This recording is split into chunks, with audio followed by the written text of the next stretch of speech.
Bonsoir à tous et bienvenue dans ce dernier flash de la journée. Ce matin a eu lieu la dernière congrégation générale de la semaine. Les cardinaux se sont réunis. Ils sont désormais 133 à s'être exprimés devant les autres. Alors les thèmes d'intervention, le travail de la curie et son amélioration à nouveau au menu des réflexions cardinalistes.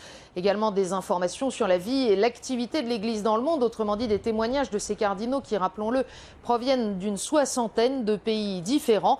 Et puis les attentes vis-à-vis du nouveau pape, car au fil des séances, tous en témoignent, peu à peu se dessine un profil ou du moins un portrait robot qui étaye leurs réflexions et leur discernement. Pas d'autres rendez-vous prévus pour les heures et les jours à venir, parce que ce samedi après-midi, le temps des cardinaux était laissé à leur libre disposition. Ce sera le cas aussi demain pour leur permettre, notamment pour ceux qui le souhaitent, de célébrer la messe dans les églises romaines dont ils sont titulaires. C'est lundi matin qu'ils se retrouveront pour la dernière de leur séance de travail. Une quinzaine d'interventions est à nouveau prévue.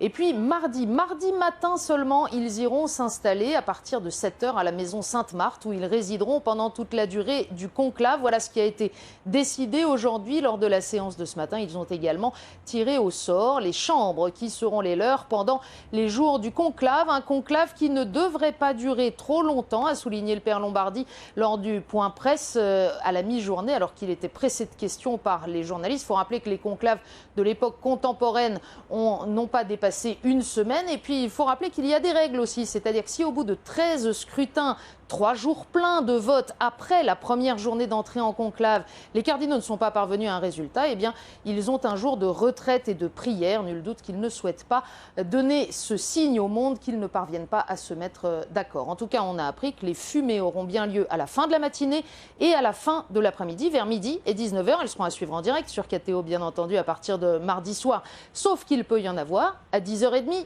ou à 17h30. Pourquoi ? Parce que si au premier tour de la matinée ou de l'après-midi, le pape est élu, bien sûr, il peut y avoir immédiatement de la fumée. Nul doute que si elle apparaît en milieu de matinée ou en milieu d'après-midi, elle sera blanche. Ça, c'est au moins une information pour se préparer à vivre les prochains jours. À bientôt.